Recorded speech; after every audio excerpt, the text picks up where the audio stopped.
नजर डालते हैं शोबिस की दुनिया पर। 4 दहाइयों तक फिल्म इंडस्ट्री पर राज करने वाले अदाकार बदर मुनीर को दुनिया से रुखसत हुए 17 बरस बीत गए। किसने सोचा था कि 70 की दहाई में कराची की सड़कों पर रक्षा चलाने वाले और चॉकलेटी हीरो वहीद मुराद के ऑफिस में चाय देने वाला एक दिन पश्तो फिल्म इंडस्ट्री का बेताज बादशाह बनेगा।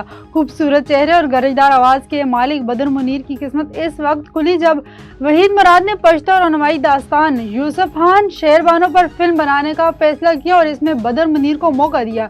वहीद मुराद जैसे मर्दम शनास का अंदाजा गलत साबित ना हुआ और बदर मुनीर एक ही फिल्म के बाद स्टार बन गए। हुकूमत सिंध ने गरीब और मुस्तहिक फनाकारों की माली मदद के लिए कायम मैनेजमेंट बोर्ड में तब्दीली कर दी। महकमा सकाफत के तर्जमान के मुताबिक वज़ीर आला सिंध मुराद अली शाह की मंजूरी से चीफ सेक्रेटरी सिंध ने नए अरकान का नोटिफिकेशन जारी करते हुए महकमा सकाफत के मातहत इंटोनमेंट वजीफों के लिए कायम मैनेजमेंट बोर्ड 2018 का नोटिफिकेशन मुअत्तल कर दिया। तर्जमान के मुताबिक वज़ीर सकाफत व सियाहत जुल्फ़िकार अली शाह मैनेजमेंट बोर्ड के चेयरमैन होंगे। सेक्रेटरी सकाफत वाइस चेयरमैन और डीजी कल्चर बोर्ड के सेक्रेटरी वर्कर होंगे। अदाकार राबिया कुलसुम ने हाल ही में अपने शौहर अदाकार रेहान नाज़िम के साथ एक पॉडकास्ट में शिरकत की दौरान शादी और एतमाद के मौजू पर खुलकर गुफ्तगू की है। राबिया कुलसुम का कहना है कि रिश्ता इसी वक्त मजबूत रहता है जब दोनों फ्रीक एक दूसरे पर मुकम्मल भरोसा करते हैं। राबिया कुलसुम के मुताबिक इनके और शौहर के दरमियान कभी एतमाद के मसाइल पैदा नहीं हुए क्योंकि इनकी बुनियाद बाहमी एहतराम और समझ बूझ पर कायम है। शादी के रिश्ते में मर्द या औरत की जानिब से बेवफाई के हवाले से अदाकार का कहना था कि अगर कोई शख्स धोखा देना चाहे तो इसे कोई नहीं रोक सकता, चाहे आप इसके फोन चेक करें